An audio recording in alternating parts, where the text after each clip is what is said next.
Hey, you ready? You are listening to the home of Canyon View Jaguar football, the Jag Nation, on the Varsity Sports Show, AM 1060 KDUS, Arizona. And now, here's Coach Nick Garris. Is you ready? Are you ready? Is you ready? Whole squad ready. We came here. Welcome back to the Varsity Sports Show. Vince Delicio here in the middle of New Mexico on my way to Roswell, New Mexico Military Institute. And you hear that intro, and it is time for the Jag Nation Report. While we're waiting for Coach Nick Garris to check in, let's go to our play-by-play broadcaster from that game last night and for the team, Cronkite student, Mr. Ryan Blank. Ryan, how are you, sir? Doing good. How are you? I'm all right, man. You sound a little down. I'm doing good. A little tired, but I'm doing good.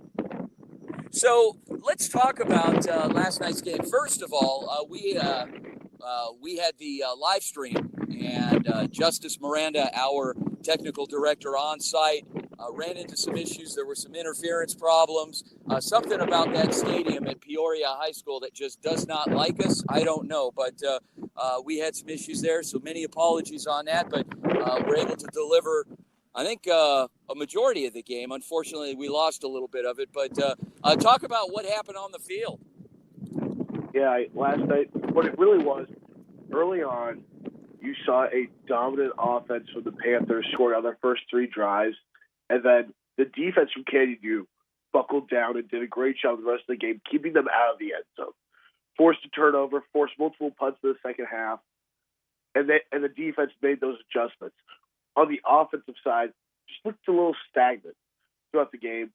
But overall, what you have to look at for them is how the rushing game really led that offense.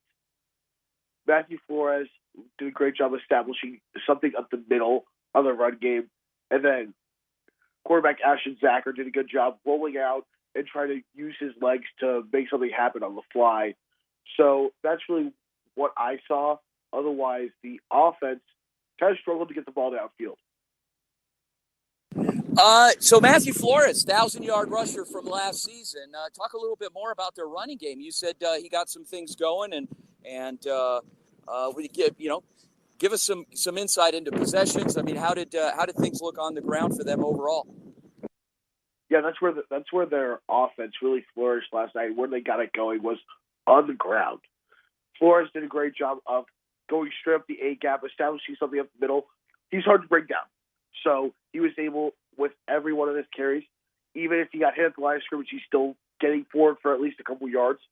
So his ability to continue to gain yards on every single rush that he had really helped the offense.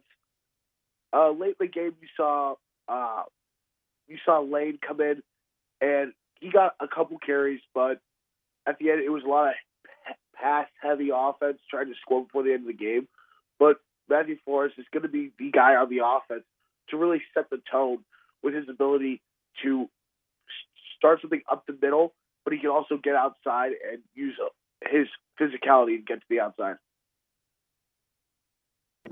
What about Peoria? You see, obviously they came away with a win last night. What made them go? Really what it was is Cameron back. Right away, that's their star running back, and they fed him early. He was doing a great job. He also really focused on cutting outside the tackles. A lot of the time it was cutting up to the sideline, and when he gets going, he is hard to bring down. So being able to have him to set the tone for them was huge because he did a great job getting into that second level of the Canyon View defense. So he was able to have a big game. And then in the passing attack, it was really only a couple plays that got the best of the Jaguars that led to big touchdown plays in the passing game. Keegan Landis did have an interception, but overall the passing attack from the Panthers was limited besides those two long touchdowns. Amazing. So next week, Shadow Ridge, what's the team have to do to kind of get back to form, and where do you see improvements needed? Yeah, for me, what I want to see from the Jaguars is first, got to cut down turnovers, had a fumble turned the ball over on downs a lot, but that's stuff that can be easily fixed. The main thing for me, though, has to be penalties. A lot of penalties last night, and not just on the Jaguars. It was also on the Panthers as well. A lot of penalties throughout the game. But that's what I want to see, is them play some more cleaner, disciplined football, to where they aren't killing drives or hurting themselves on defense, giving themselves a shorter field. So for me, I want to see them play some more disciplined football.